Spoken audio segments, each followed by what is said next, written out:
Jangan ada kepalsuan di antara kita. Ingat, semua yang kelihatan baik belum tentu dibangun di atas motivasi yang benar. Saya datang, saya bisa bilang shalom, dia bilang shalom. Kita sudah lewat berseparuh bilang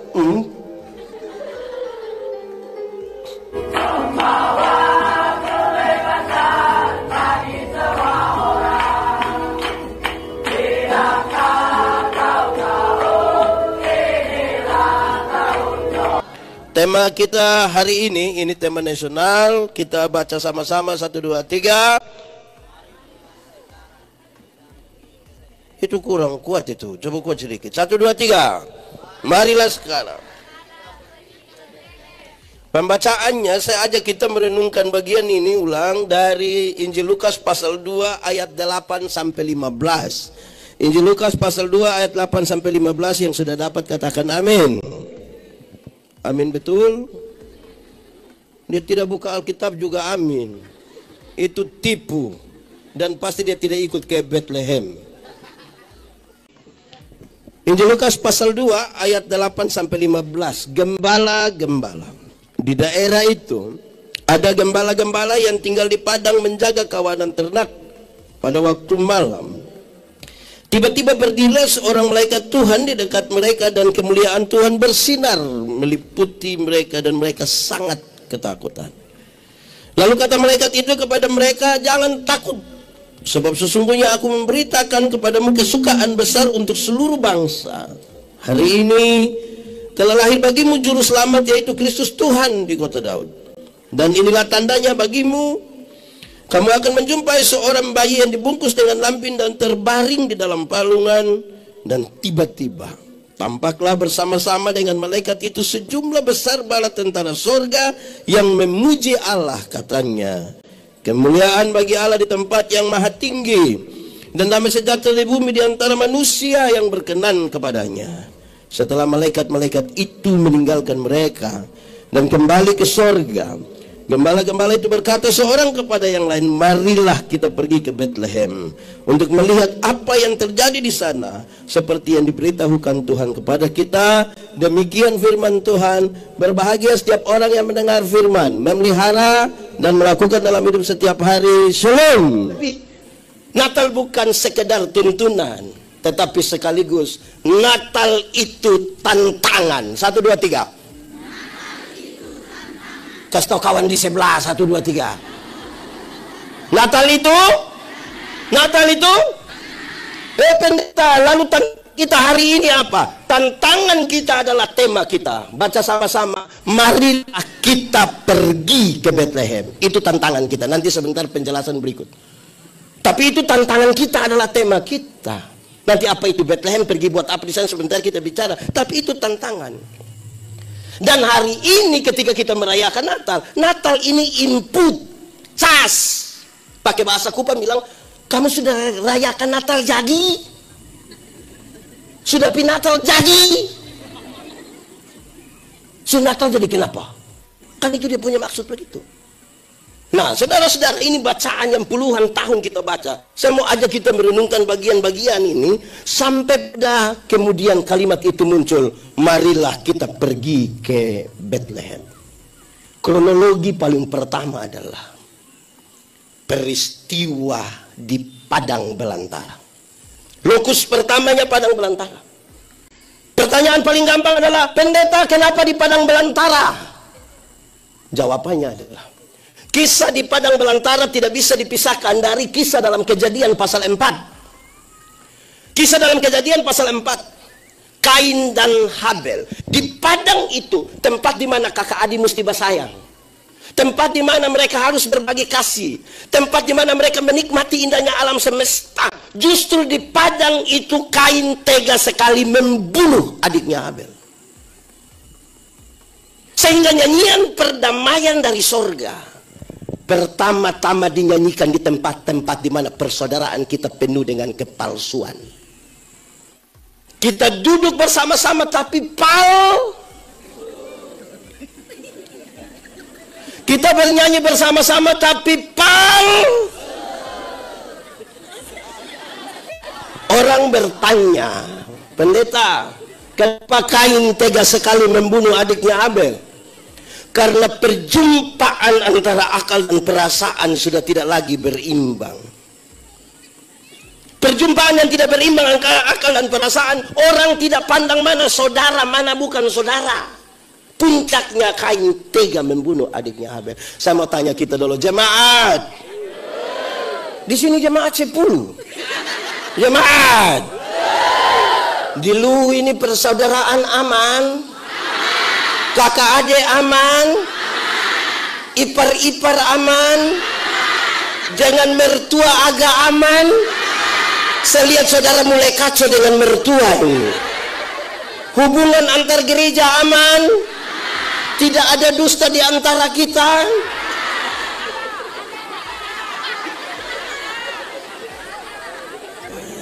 Nyanyian perdamaian dari surga pertama-tama dinyanyikan di tempat penuh masalah persaudaraan. Apalagi pilkada baru lewat. Coba angkat tangan yang pendukung nomor 8. Kan jadi masalah. Tapi saudara-saudara, itulah beda manusia dengan ayam. Manusia diberikan akal dan perasaan. Ayam itu ada otak atau tidak? Tapi ayam tidak pakai otak. Makanya tidak ada sekolah untuk atau di luar ada sekolah untuk ayam. Ayam itu ada hati, ada kok tidak? Dia punya nama?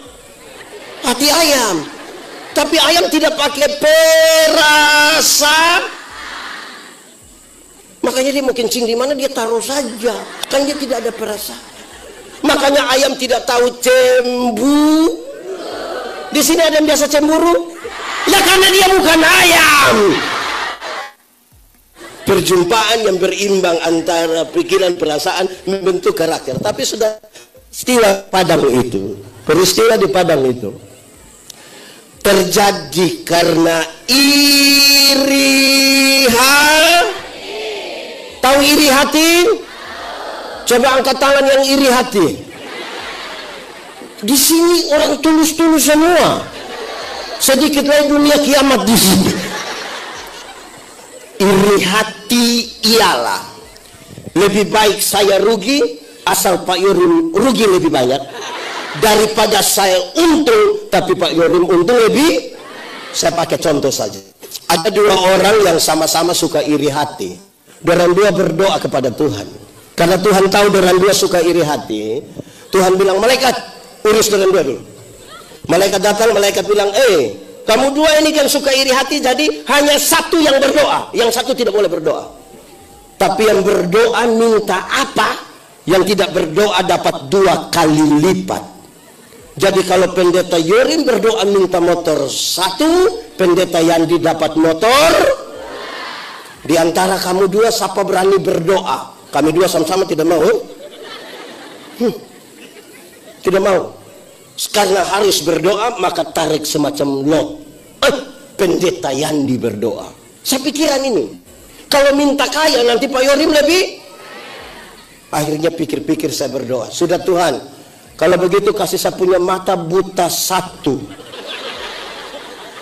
Kalau Pak Yandi buta 1, Pak Yorim buta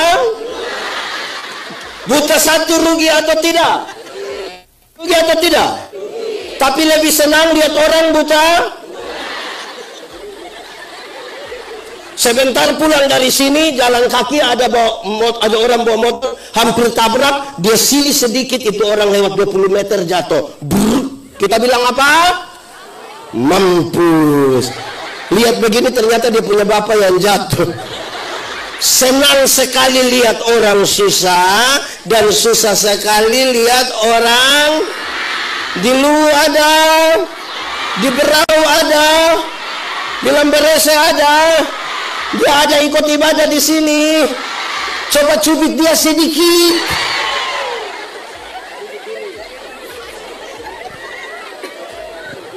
Orang yang macam gitu itu orang lain yang beli kulkas, dia yang kedinginan di rumah. Ada begitu? Dia paham apa? Lama-lama orang lain yang beli motor, dia yang tidak tidur di rumah. Dia bilang istri, mama, yuk Coba cek dulu, cek apa? Dia kredit ke cash. Orang punya urusan. Ada juga yang begitu di sini. Betul-betul ada. Ada ikut ibadah. Dia pakai baju warna. Hati-hati jawab hitam hati-hati. Nah, itu peristiwa di Padang Belantara. Peristiwa di Padang Belantara. Dia lokus pertama di Padang. Tapi yang kedua, berita apa di Padang itu? Ada malaikat datang. Berita apa yang disampaikan? Ini kronologinya bilang begitu sampai nanti kita mau pergi ke Bethlehem. Kalimatnya bilang begini, ada dua kalimat yang menarik yang disampaikan pada waktu itu. Satu, jangan takut. Sama-sama 1, 2, 3. Kasih tahu kawan di sebelah. 1, 2, 3.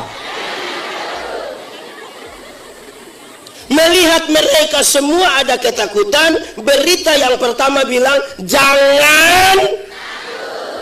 Saya mau bilang pada saudara, jangan takut itu berita Injil. Injil itu pembebasan. Supaya mereka yang tinggal dalam ketakutan akan bangkit dan hidup lagi.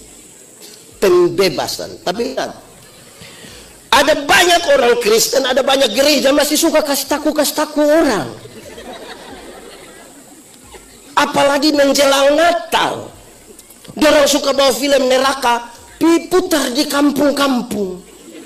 Orang kampung nonton film neraka tuh, aduh neraka tuh pendeta. Saya tidak pusing dengan neraka. Minimal pendeta mesti tahu. Saya tidak tahu tidak apa-apa.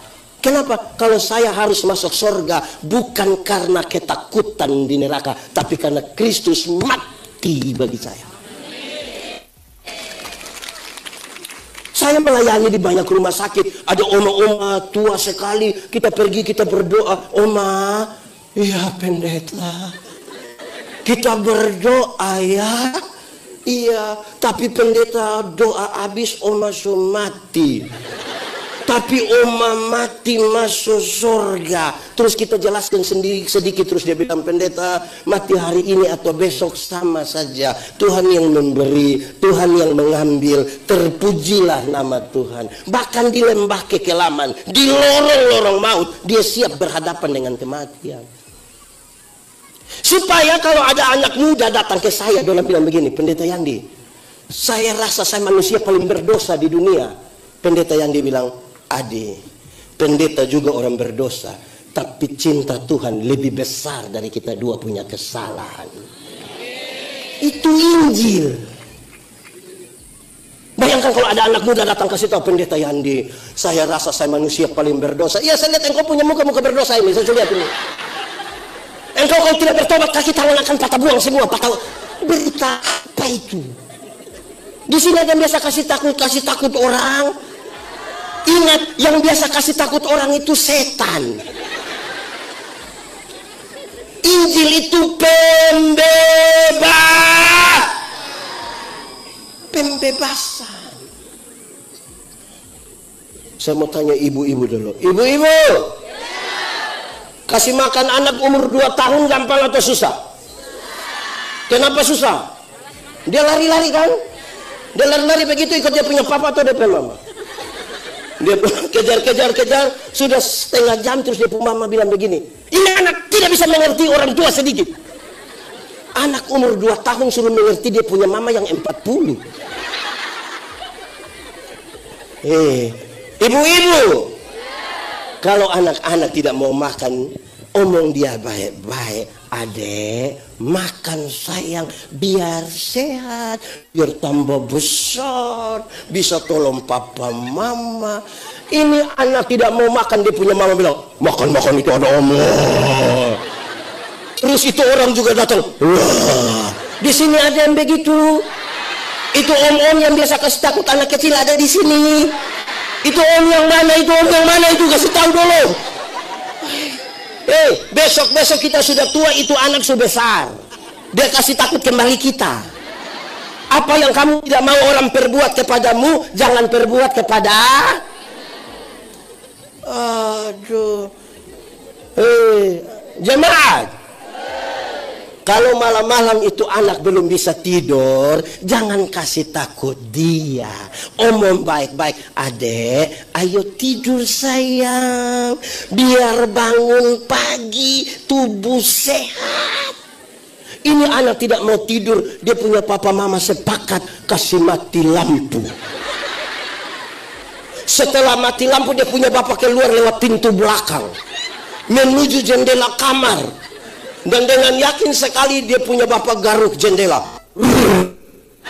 Dia punya mama sengaja kaget. Hah, itu. Om, adek sudah tidur om. Ini keluarga tipu-tipu. Tidak bisa ikut kebet. Di sini ada keluarga yang tipu-tipu begitu. Tipu-tipu anak kecil tapi sedikit-sedikit bilang darah Yesus berkuasa, Tuhan Yesus toh. Jemaat, Injil itu ada dua. Ada berapa? Dua. Kalau pakai bahasa Indonesia bilang ya dua. Pakai bahasa Inggris bahasa lu jam 2. Oh ya, Injil itu ada dua. Satu, mati masuk surga. Sama-sama. Mati masuk surga. Untuk apa badan bagus-bagus, pakaian ketat-ketat, hidup kaya raya, mati masuk neraka. Kurus-kurus, susah-susah, lemah-lemah, mati masuk surga. Mana yang baik? Badan bagus-bagus, kaya raya, mati neraka. Susah-susah, mati masuk surga. Mana yang baik? Mana yang baik? Dua-dua tidak baik. Yang bagus itu badan bagus-bagus, pakaian ketat-ketat, hidup kaya raya, mati masuk. Kita saja ini yang Tuhan baru kasih sedikit kepercayaan, sudah lupa Tuhan. Dulu belum ada kios, keliling semua gereja yang ada di Luwuk berdoa. Minta kalau Tuhan berkenan ada tempat usaha. Tuhan izinkan dia ketemu satu petugas koperasi. Dapat. Oh, di sini kenal petugas koperasi juga. Kenal. Harian atau mingguan? Nah, sudah buka kios. Hari Minggu tidak gereja. Pendeta datang tanya, Pak, kenapa tidak gereja? Nanti kios siapa jaga? Ada begitu di sini? Dia pun kios, nama kios apa itu manusia begitu? Tuhan baru kasih kios, belum kasih tambang nikel, baru kasih kios, lupa Tuhan. Dulu belum lulus polisi, belum lulus tentara, masih honor di ASN. Honor apalah itu. Itu berdoa di semua pendeta, minta Tuhan berkenan biar kita diterima, amin, haleluya. Diterima, langsung bikin syukuran. Gaji pertama untuk Tuhan. Gaji 3 sampai hari ini yang sudah tidak lagi. Yang pertama. Terus mulai cari alasan menolak pelayanan. Tidak mau jadi penatua, diaken, pekerja gereja, tidak mau. Alasan hanya satu kata, apa itu? Apa itu? Ada juga di Luwuk. Ada di sini. Tunjuk.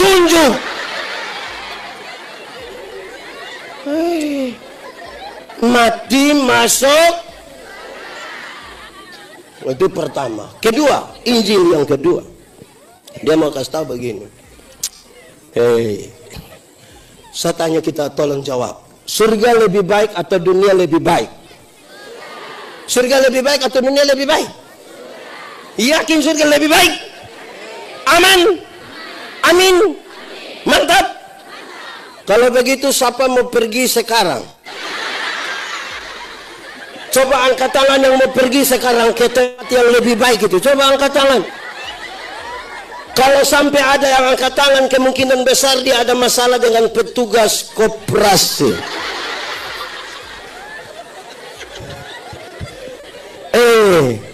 Jemaat sudah mati ini. Jemaat, biasanya kalau kita bilang kenapa belum mau mati, pendeta, belum waktu Tuhan. Sama-sama. Saya memang belum pergi ke surga yang lebih baik dari dunia. Tapi tanda-tanda kerajaan surga sudah mesti ada di dunia di mana saya tinggal. Jadilah kehendakmu di bumi seperti di. Bicara tentang kerajaan, bicara tentang pemerintahan Allah. Kalau Allah memerintah di sini, ada kasih atau tidak? Ada damai atau tidak? Ada kepedulian atau tidak? Masih ada kemiskinan, kebodohan? Kenapa suara tambah turun? Tuhan kita kaya atau miskin? Kenapa dia punya anak miskin? Coba kenapa coba? Tuhan kita pintar atau bodoh? Kenapa anak-anaknya bodoh? Karena ada juga. Saya tidak suruh tunjuk. Ya itu toh, supaya penting. Jemaat.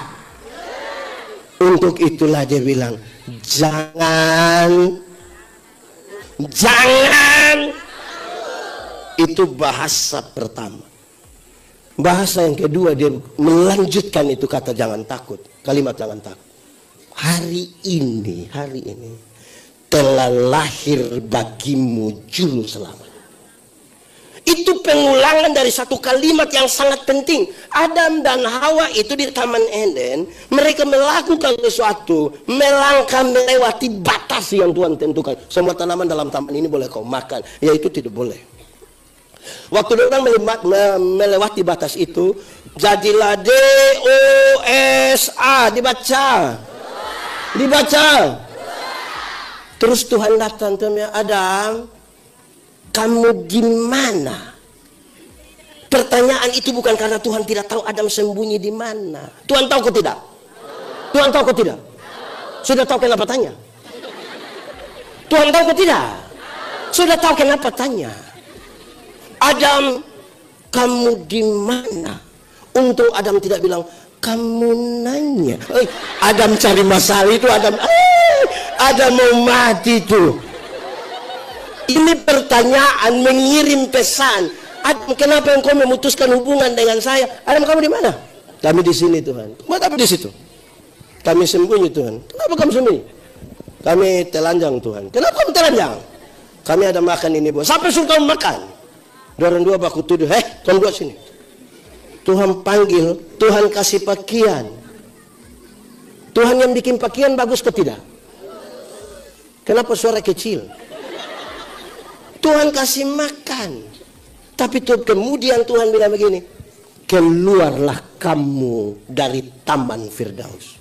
Di luar Firdaus tetap ada makanan, di luar Firdaus tetap ada pakaian.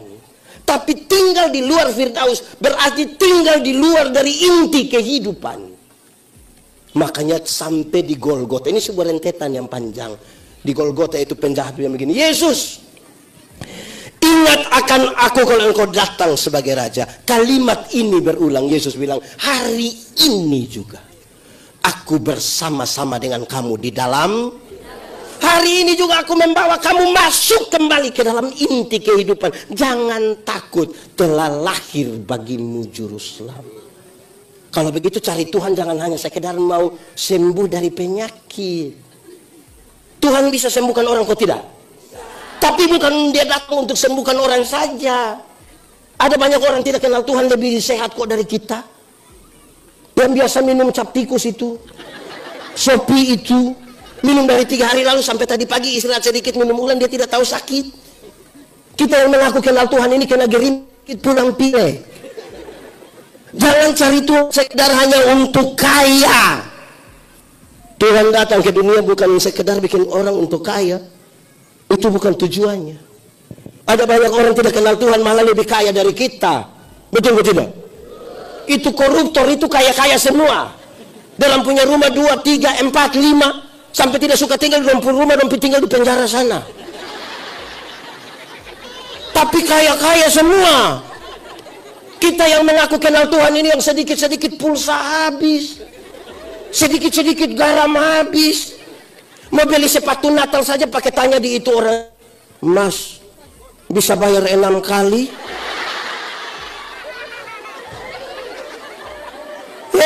Lalu Tuhan datang ke dunia untuk apa? Kalimat Tuhan Yesus dalam rangka jangan takut, dia kasih tahu bilang begini. Carilah dahulu kerajaan Allah dan kebenarannya. Selamat dulu. Yang lain itu di kekayaan, kehormatan di, umur panjang di, jabatan di, istri di,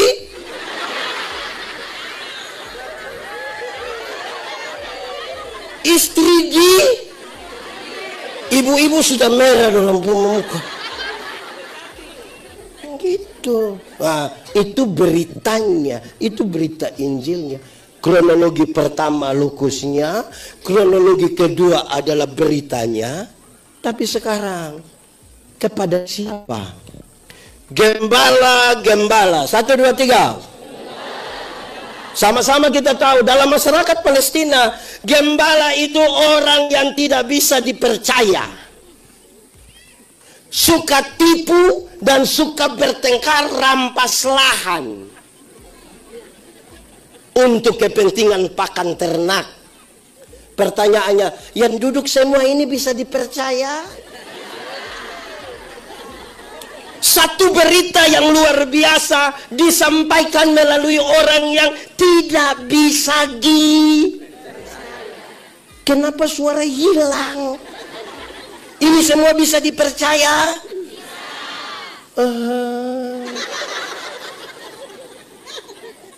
Ini orang yang akan membawa berita Injil ini mendefinisikan diri dulu. Saya bisa dipercaya kok tidak? Saya mulai dari contoh ringan untuk kita pahami bagian ini. Kalau orang tolong kita terus kita bilang terima kasih, itu baik atau tidak? Yakin baik? Baik saja atau baik sekali? Kalau begitu saya mau tanya, siapa punya suami yang pagi-pagi istri siap sarapan, terus suaminya bilang, sayang, terima kasih. Ada? Ada?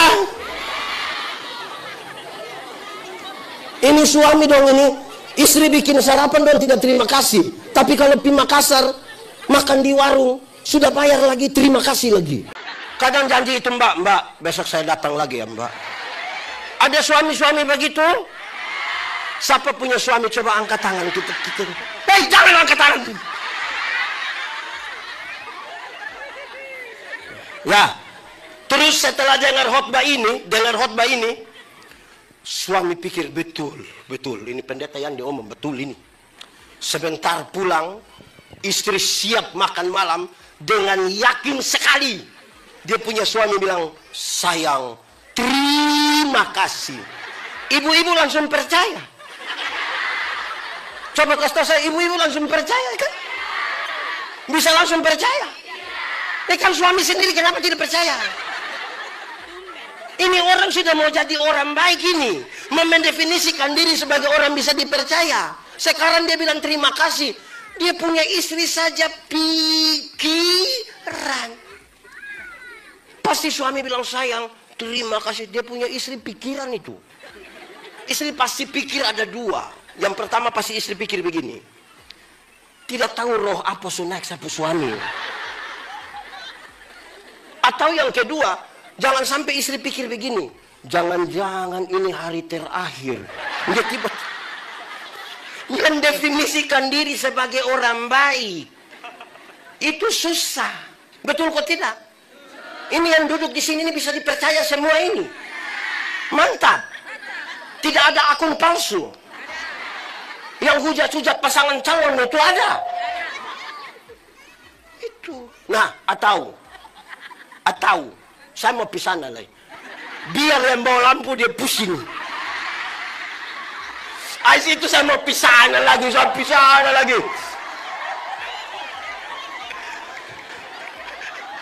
Di Luhut Timur terima gaji juga. Memang itu manusia. Terus dia biasa terlambat ini. Biasa masuk kantor jam berapa?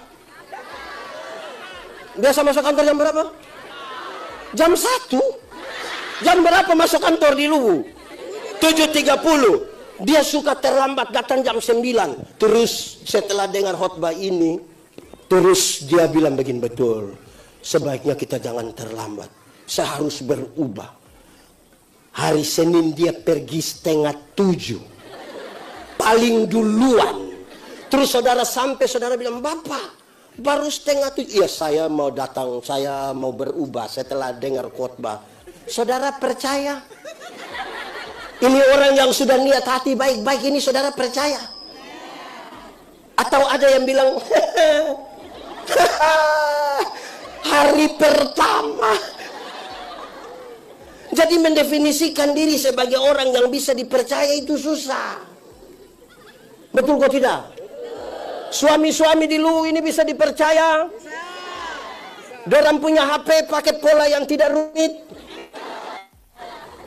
Ada suami yang dia punya HP masih pakai sidik jari, kontak mata. Dia polisi. Rahasia negara apa yang tidak boleh diketahui oleh istri?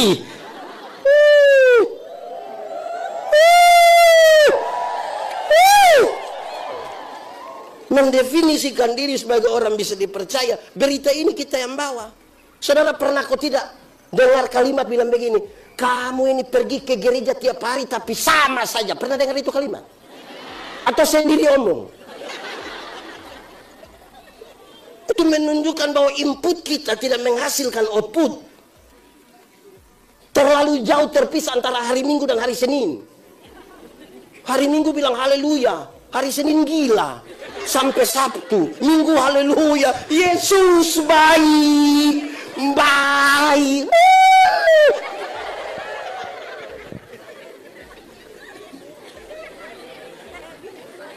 Tidak bisa dipercaya. Saya kelihatan sungguh-sungguh sekali. Kedua, dorang tukang tipu. Saya mau tanya dulu, jemaat. Tipu boleh kok tidak? Tipu boleh kok tidak? Kalau untuk kebaikan kita tipu sedikit boleh? Jemaat, tipu boleh kok tidak? Tipu boleh kok tidak? Kalau untuk kebaikan tipu sedikit boleh? Siapa yang bilang boleh? Tipu itu tipu. Tidak ada tipu untuk kebaikan. Satu tipu melahirkan tipu baru. "Bapak, kenapa tidak datang gereja?" Perasaan dan pendeta tanya, dia bilang, "Saya sakit pendeta, saya sakit." Ini tipu ini. Ketemu dia istri, kita bilang, "Ibu, bilang Bapak ada sakit." Karena ibu tidak tahu, bilang, "Tidak ada, baik-baik." Itu dia di rumah itu.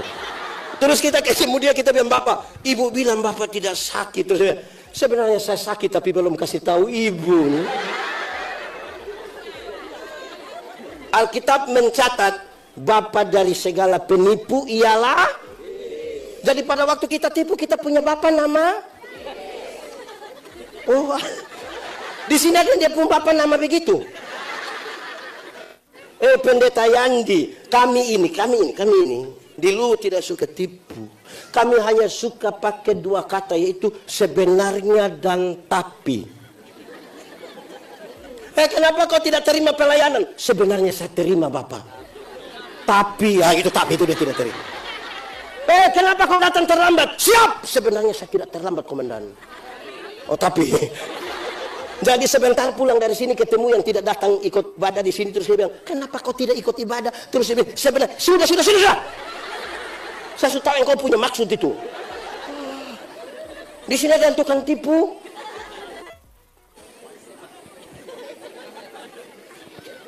Ada satu anak umur 1,5 tahun, baru belajar bicara. Dia punya bapak kepala desa. Ini anak setiap kali mau kencing, dia minta tolong dia punya bapak kasih kencing. Tapi dia punya bapak perasaan, "Mas anak kecil suruh saya kasih kencing." Akhirnya dia ajar dia punya anak, "Ade, kalau Ade mau kencing, Ade kasih tahu, bilang Ade mau menyanyi." Itu jurus berhasil. Setiap kali dia punya bapak dengan staff, mau kencing dia datang, dia bilang, Papa, yo, Ade mau menyanyi." Dia punya bapak bangun, putar-putar, kasih kencingin anak, selesai. Satu waktu dia punya papa mama berangkat ke Jakarta, titip ini anak, dia punya om dorang. Tengah malam ini anak mau kencing, dia kasih bangun, dia punya om, yo, Ade mau menyanyi. Dia punya om karena tidak tahu, dia punya bilang, jangan nak, ini sudah tengah malam nak, jangan. Oh, ini anak rasa tidak bisa, bilang, Om, ada menyanyi. Dia mau nanti itu orang di sebelah mana tidur. Cek, ini anak rasa sudah tidak tahan. Dia bilang, Om, ada sudah tidak bisa. Ada harus menyanyi sudah. Dia punya om juga sudah kasihan. Dia punya om bilang, sudah nak, kalau begitu ada menyanyi pelan-pelan di om punya telinga. Ini anak bangun dia kencing di dia punya om telinga. Saya mau tanya dulu, siapa yang salah? Om atau bapak? Bapak atau om? Om atau bapak? Bapak atau om? Kenapa bapak yang salah? Makanya kalau ya katakan, tidak katakan, benar katakan, salah katakan, menyanyi katakan, kencing katakan, berani yang kau rubah sedikit. Kan kasihan itu om toh. Di sini ada yang tukang-tukang tipu-tipu itu. ASN jujur-jujur, suara hilang, polisi, tentara, pendeta jujur. Kan ini refleksi toh. Beta juga. Jemaat, mau tahu kami pendeta-pendeta ini baik atau tidak, jangan tunggu waktu kami berkhotbah, itu baik semua. Coba tinggal dengan kami di rumah 2 minggu saja, jelas. Ini juga tantangan ini. Amin kok. Ini belum ke Bethlehem, masih di rumah pelayan, masih di pastori, ini belum sampai Bethlehem. Hancurkan. Oke, itu kronologi kedua. Berita, lokusnya, beritanya, orangnya suka berkelahi. Di sini ada yang tukang berkelahi, bikin status gila di Facebook. Yang orang bikin status tidak sebut nama juga dia kepanasan. Dia teruskan ke tetangga.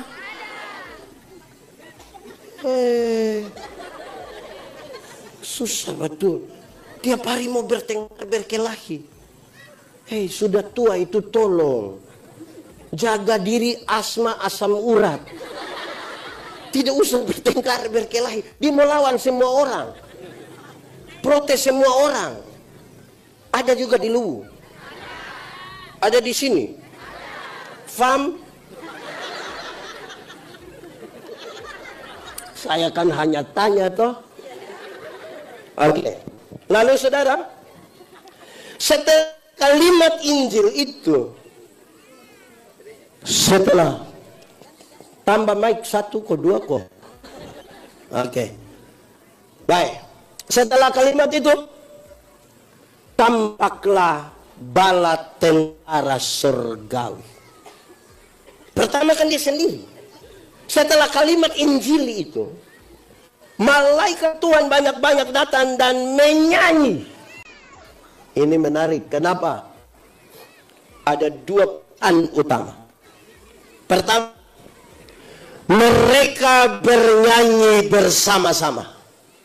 1, 2, 3. Mereka bernyanyi bersama. Jemaat, orang tua dulu yang tidak sekolah ajar kita bilang begini, untuk apa kita tidur satu tempat tidur yang sama tapi dengan mimpi-mimpi yang berbeda? Lebih baik kita tidur tempat tidur yang berbeda tapi dengan mimpi-mimpi yang sama. Ulang. Untuk apa tidur satu tempat tidur yang sama tapi mimpi? Lebih baik tidur tempat tidur berbeda tapi mimpi. Kalau satu orang bermimpi itu hanya mimpi, tapi kalau kita semua bermimpi bersama itu kenyataan. Maksudnya isi, cita-cita, idealisme masa depan untuk daerah ini, mimpinya mimpi sama-sama. Jangan biarkan itu bupati bermimpi sendiri. Jangan biarkan Kapolres mimpi sendiri dan dimimpi sendiri. Pol PP.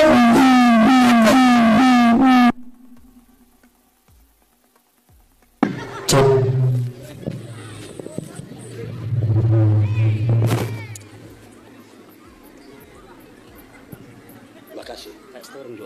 Cek.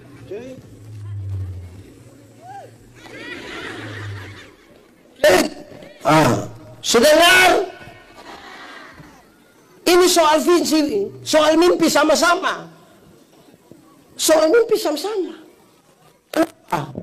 Kita bisa. Cek. Ini barang tidak mau mimpi dan salah. Cek.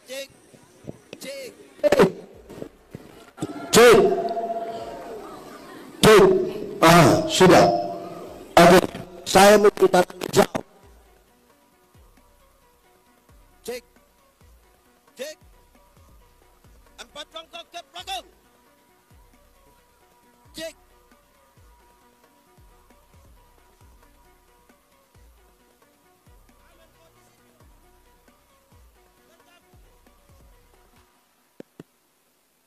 Tidak. Kenapa lobet semua? Lobet. Mana baterainya? Yang mana ini? Cek. Jemaat. Jangan kasih tinggal bupati mimpi sendiri. Jangan kasih tinggal ini Kapolres mimpi sendiri, Dandi mimpi sendiri, Pol PP mimpi sendiri, Hansip mimpi sendiri. Harus mimpi bersama-sama. Karena itu segera pergi tidur sudah. Supaya bisa mimpi. Apa yang ingin saya mau bilang? 2. Pertama, peringatan. Kalimat ini tidak bermaksud supaya suami-suami pulang ke dia istri bilang, tadi pendeta Yandi bilang, untuk apa tidur sama-sama tapi mimpi beda. Jadi mama, yang penting kita dua tidur berbeda tapi mimpi sama. Saya tidak maksud itu. Tapi yang kedua, ingat, banyak kali kita teman-teman pendeta ini duduk sama-sama, baju hitam sama-sama, kolar putih, gereja Tuhan, menyembah Tuhan, tapi kita punya hati tidak tulus. Kita sulit membangun mimpi bersama. Satu pendeta menghujat pendeta yang lain, satu gereja menghujat gereja yang lain. Kenapa? Karena kita lagi bertengkar di luar dari kemuliaan. Nanti sebentar saya bicara tentang kemuliaan salib. Karena lagunya mengatakan begitu. Serius ini. Kenapa? Menyanyi bersama-sama itu tidak gampang. Murid Tuhan Yesus itu ada berapa? Itu banyak atau sedikit? Lebih banyak orang di luar atau murid Tuhan Yesus? Murid Tuhan Yesus yang 12 saja. Ada orang yang nelayan-nelayan kecil di Galilea, Petrus, Yakobus, Yohanes, Andreas. Tapi ada pejabat seperti Lewi, anak muda seperti Yohanes. Tetapi ada orang tua seperti Yakobus. Ada orang yang cinta Roma seperti Lewi, pemungut cukai. Roma menaksir pendapatan dari satu daerah, lelang jabatan, Lewi ambil. Pungut dari masyarakat, makan dari pungutan itu dan kirim ke Roma, mengabdi kepada Roma. Tapi ada Simon orang Selot yang anti Roma, mau bikin revolusi besar untuk menghancurkan Roma. Dorang 12 saja berbeda-beda. Bagaimana membangun mimpi bersama? Apalagi gereja begini banyak, apalagi TNI Polri begini banyak. Mengelola sebuah perbedaan ini bukan persoalan gampang. Tuhan tidak memanggil kita untuk seragam. Dia memanggil kita untuk menjadi satu, bukan menjadi seragam, bukan 100.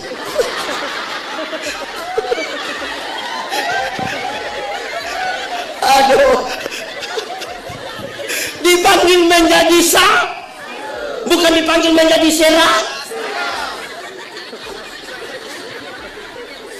seragam itu satu A semua A. Satu baju putih semua putih. Seragam. Menjadi satu tuh pengelolaan perbedaan-perbedaan. Sampai tidak cinta pada perbedaan tidak boleh hidup di dunia. Karena fakta kosmis menunjukkan semua yang di dunia berbeda. Ada atas ada panas ada kanan ada laki-laki ada. Itu beda atau sama? Pendeta Yandi ini pernah kasih nikah satu pasang nikah. Yang laki-laki umur 64 tahun, yang perempuan umur 20 tahun. Ngeri itu. Jemaat yang hadir ini Dorang bicara tentang beda usia yang signifikan itu. Bedanya berapa lama? Berapa tahun? 44 tahun. Waktu khotbah pendeta Yadi bilang begini. Dalam sebuah pernikahan, beda usia tidak penting. Yang lebih penting adalah mereka harus beda jenis kelamin. Lebih penting. Untuk apa sama-sama umur 30 tahun tapi laki-laki semua? Itu nanti namanya ke bahasa Kupang bilang bakorek-bakorek. Suatu itu bisa berbeda. Mengelola ini perbedaan, mau menyanyi. Kan panggilannya menyanyi bersama toh. Itu harus ini, saudara tahu kan video ini beredar luas. Ketika saya bilang begini, mengelola perbedaan itu harus seperti makan kolak. Tahu kolak? Pernah makan kolak? Nah, kolak terdiri dari apa? Pisang, ubi, santan. Sudah jadi dia punya nama? Kolak. Sudah jadi kolak. Kita makan pisang, masih rasa pisang atau tidak? Masih. Tapi ada cita rasa baru yang ditambahkan sebagai bagian dari sebuah kebersamaan. Tidak ada upaya untuk saling menghilangkan. Masih bisa kumpul di satu tempat, nama periuka, pancika, tupperware. Tapi beda-beda toh. Ada yang polisi, ada yang ASN, ada yang ibu rumah tangga, online terus. Keluar. Ya toh. Atau siapa di antara kita yang dia mau makan kolak, dia pergi makan pisang di sana. Pindah lagi makan ubi di sana. Pindah lagi minum santan di sana. Baru terakhir dia duduk di atas kompor di sini, kan tidak begitu? Beda tidak apa-apa. Kumpul pendeta-pendeta banyak ini mantap, tapi kita berefleksi. Ada gereja yang suka menuduh, gereja di dorang itu tidak ada roh, itu tidak ada. Di kita yang roh sampai keluar-keluar. Separuh keluar lewat jendela, separuh keluar. Jangan begitu dong. Kita ada anak orang pulang dari Makassar bawa baju 4, anak pertama langsung bilang papa terbaik. Anak kecil sini, mana yang kita punya anak? Semua kan berbeda. Cara Tuhan berjumpa dengan seorang ibu rumah tangga beda Tuhan berjumpa seorang pendeta. Cara Tuhan berjumpa seorang polisi beda Tuhan berjumpa seorang tentara. Beda Tuhan berjumpa seorang ASN. Supaya perjumpaan yang berbeda, karena Tuhan sangat besar itu. Waktu orang berkumpul begini bercerita tentang perbedaan itu, kita mengatakan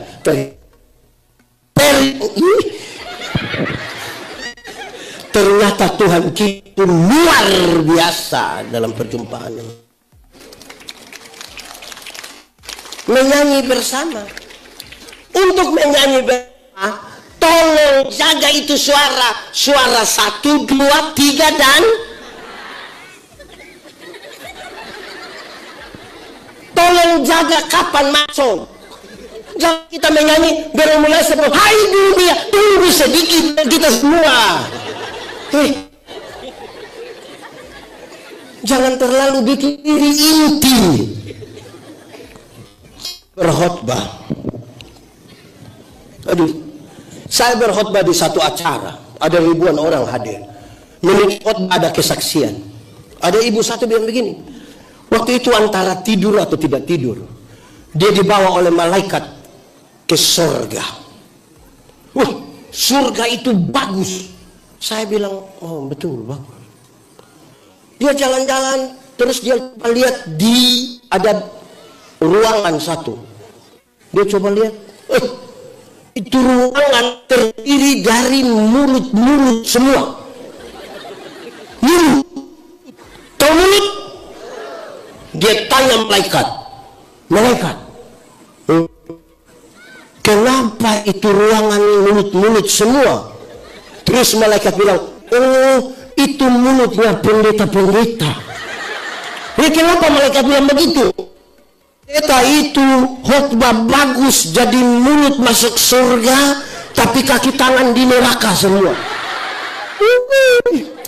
Saya tersinggung.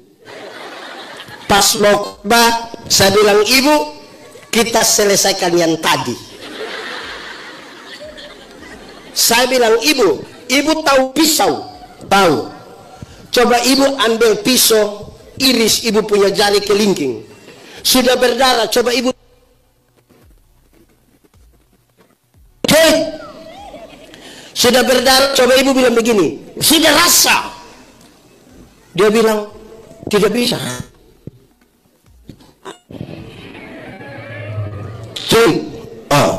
Alkitab, kepala gereja itu Tuhan Yesus. Kita satu tubuh dengan banyak anggota.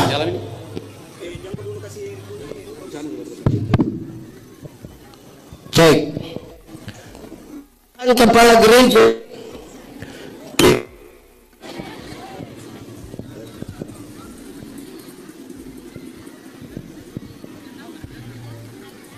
Kalau jam mungkin kok.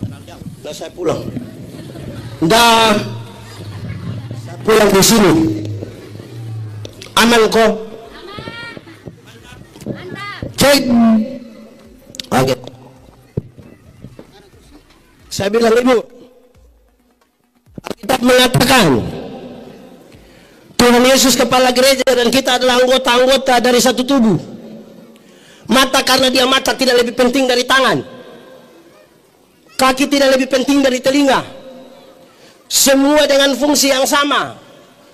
Fungsi yang berbeda tapi dengan maksud yang sama.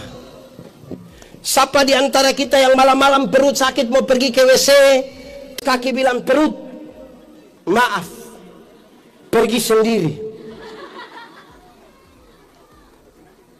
Alkitab mengatakan kalau terluka mata menangis, dan kalau mata menangis tangan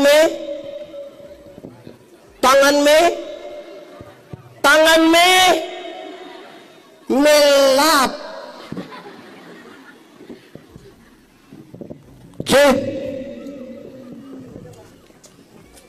Karena itu kita semua penting, ibu.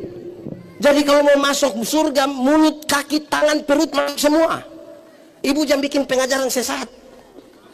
Masa mulut sendiri masuk dan itu mulut pendeta? Ibu hati-hati. Itu pertama. Tapi nyanyian ini isinya begini. Kemuliaan bagi Allah, damai di bumi. 1, 2, 3. Damai di. Tidak boleh ada satupun kemuliaan manusia yang melebihi kemuliaan Allah. Tidak boleh ada satu manusia pun yang oleh karena alasan tertentu merampas kemuliaan Allah. Tidak boleh. Bertalenta dan berkarunia seperti apapun kita, tidak boleh. Saya kita Gemit, Gereja Masih Injili di Timur. Kami punya periodisasi itu 4 tahun. Boleh 2 periode di satu tempat, 3 periode di satu klasis atau wilayah. Ini jemaat dorang ini jemaat dong ini. Kalau dorang suka satu pendeta, ada yang pergi di kantor sinode bilang begini, sinode, jangan kasih pindah dulu kita punya pendeta. Kenapa? Kami sementara membangun.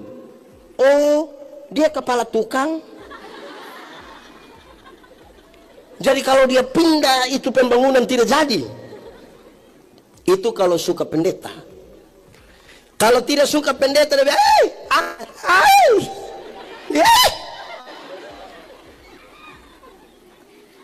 ada juga di Luwu. Di jemaat mana itu? Aneh itu. Ada, saya mau tanya loh, di Luwu ini ada satu jemaat yang pendeta 2-3 orang, adakah? Ada kok tidak? Yang satu jemaat pendetanya ada 2 atau 3 ada? Ada kok? Ini jemaat dong, ini kadang suka pilih-pilih pendeta. Betul. Dorang baca di warta, yang pimpin gereja pertama jam 7 pagi pendeta ini. Setan. Ini mau menyanyi bersama ini. Kemuliaan manusia sudah lebih tinggi kemuliaan Allah. Nah, Sekarang bagaimana? Saya jelaskan.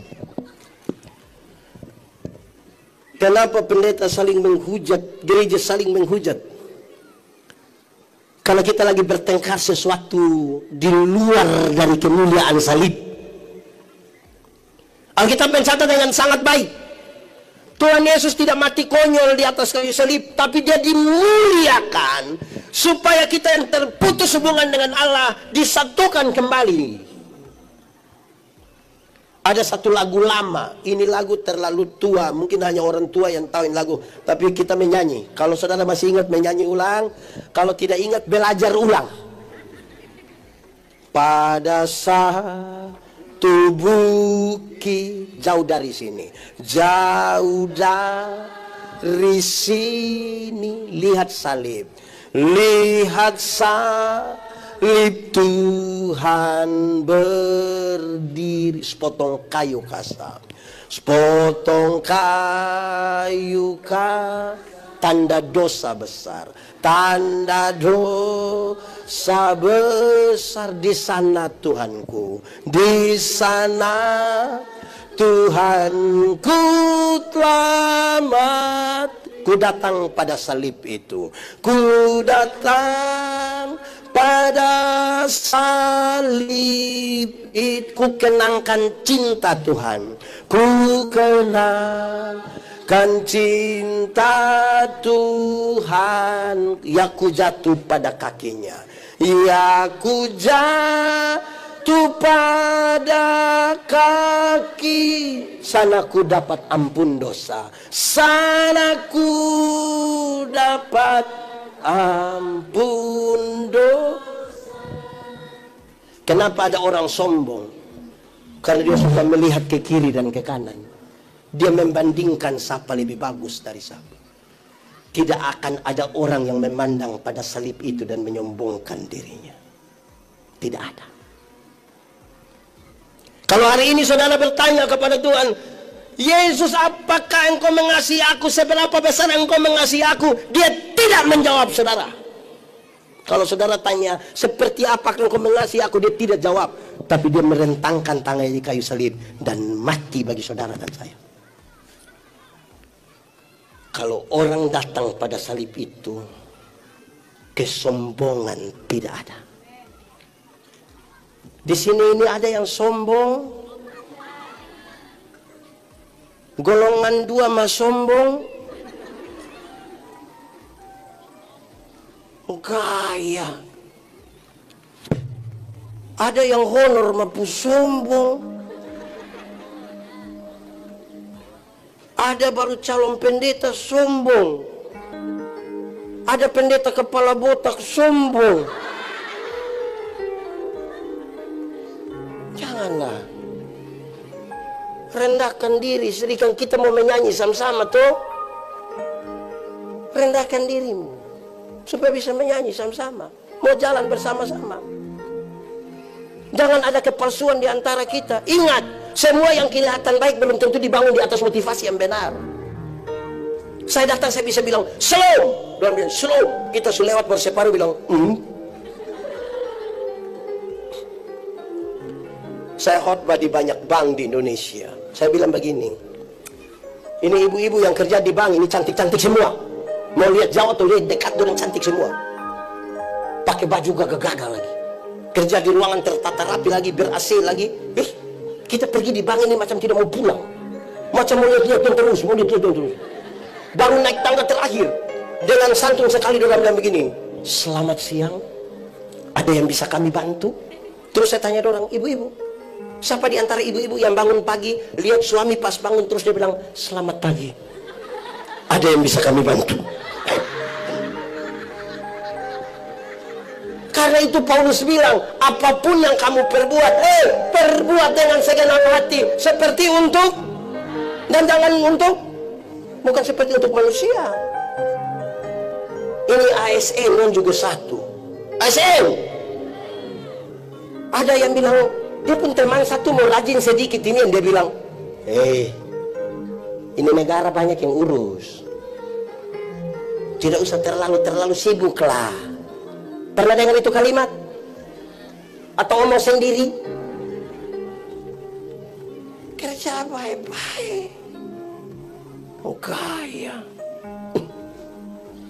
Mau menyanyi bersama-sama ini. Kemuliaan bagi Allah, damai di bumi. Damai sejahtera ialah segala sesuatu yang mendatangkan kebaikan bagi umat manusia.